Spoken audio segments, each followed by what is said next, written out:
Nobody here. Hey, Jones, what's up?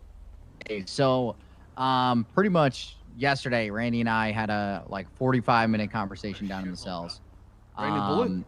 Randy Bullet, yeah. About And it was about police matching weapon class. Sounds like a And how nightmare of a talk. it actually wasn't. It was a very productive conversation for about 45 minutes.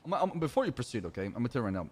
There's so many steps and flow charts we have to go through as a police officer. Is adding another one is really the solution to all the problems we have right now?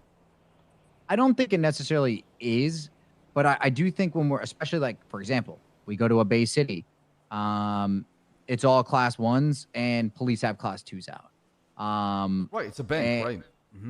Yeah, so I agree with it, but at the same time, I spoke with Mandem, I spoke with GG, I spoke with NBC, and all of them are on the same page that if police was to not have class 2s out when they have class 1s, and we actually made an effort to match, that there would be a lot less shootouts and a lot less class 2s on the street. I will believe I individually, when I see Shane. I've been saying this for over 2.5 years now. Okay. Well, all of them are willing to have a meeting with gang leaders and high command. Okay. How about this? I would agree to that if criminals start carrying class 2s in their back all the time. The amount of class 2s and that's kind of where my effort's back, been. Right, with whatever the commune is doing right now with the class 2 under mandate, that has been very effective. Wanting to be like that, so we can have them dial back. If there's less class 2s in their backs, I don't think there's a reason to have a class 2 on your back as well as a police officer, unless you see one, of course, right? So, well, and that's the thing that I think that there is a lot of situations where people have class 1s and cops are rolling up to a 78th call and they're just fucking mowing people down with class 2s, and I think it comes from both sides, right? That the police is almost escalating at some point as well, right? Sure. I mean, like I said, both sides are not a saint. But at the end of the day, like I said, we are mostly reactive to what they do at times, right? Agreed. And that's me. At 99% of the calls I hear class 2, the first thing I'm doing is unracking. Right, I'm not showing up there with a pistol. Due to the fact that class 2s are so present and frequent, that I don't see that being a very possible thing. If class 2s were rare like they used to back in the day, then I can completely agree with you saying it and completely get behind it. But due to the fact that there's so many abundant amount of class 2s on the streets, it's really hard to kind of make that a mandate or an SOP. And that's the thing. I'm not necessarily saying it should be a class 2 or a mandate, right, or an SOP. But I think that if we make a conscientious effort to de-escalate and we hear these individuals out, I mean, these guys were appreciative. This is the first time they've ever had a community outreach from the police actually going down there and having a conversation with them. You'd be surprised how willing these guys are to. They're not happy with what's happening either, right? Well, no, I know. I understand that.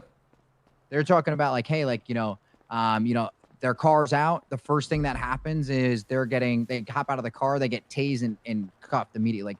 We all need to make a conscientious effort here to, improve the relationship between PD and civilians. And I'm trying to actively, hear these guys out. Not everything is just an immediate solution where it's boom, let's do this, problem solved. It's not that easy. But hearing them out was the first step. And I think that having these guys have a meeting with you would be extremely beneficial. Yeah, I'm willing to talk. I'm always willing to talk. Every single time. I would never just skip that opportunity. I want to talk to these people. Agree. I want to hear their feedback because that is important. You cannot ignore them. You have to learn how to coexist. And if you learn how to coexist... It's just a vicious cycle if we don't. Yeah, exactly. Because there'll always be that back and forth, right? Exactly. We push, they push. The biggest thing that I've gotten so far is that if I can have Chain Gang willing to do this, okay? Chain Gang's already on board. I have GG on board. I have NBC on board, and I have Mandem on board. If I can get that 5 groups in this shift to set an example, everybody else is going to fall in line. And you know that, especially with those CG. Rules, though? Well, I've already kind of set the expectation that, hey, if we were to push something like this, you guys have one class 2 on a scene, we're all going to unrack, right? So if we kind of set that expectation where, if class 2s come back or class 1s come back into play, I think there's going to be less shootouts. I think there's going to be less. I hope you're right. I'll help you with that. But I'm not going to hold my breath at the same time, right? Because I have tried this on many occasions, Shane. I really did. And every single time it's good for a week or a month, and next month people get lazy. The problem is people are lazy, and they don't want to try. So whenever you put these expectations on them, they do well for the first couple of days, and afterwards they just fucking stop caring. Well, I think that if we, hold officers accountable on matching, and we also hold the criminals accountable, meaning that we don't just roll by people with class 2s and not chase them and hold them accountable for having them, I think we will create a good balance between matching and also punishing individuals that are going to have class 2s. So that's kind of the mindset I'm at. I'll try to schedule a time It's where hard, we can get man. all Like these. I said, I've tried this before in the past, so. Well, I mean, the city's in a spot right now where I think that it might be the time to do it. So I'll schedule a meeting. I'll try to get a bunch of different time talk options to them. See together. what's going on. I think hear their feedback before we do anything. I want to hear their feedback. All right, bet. Perfect. I'd rather have it come from them to you rather than from me. Of course, Third party. I'll reach out as well, So, too. all right, bet. Sounds good. I appreciate it, Chief.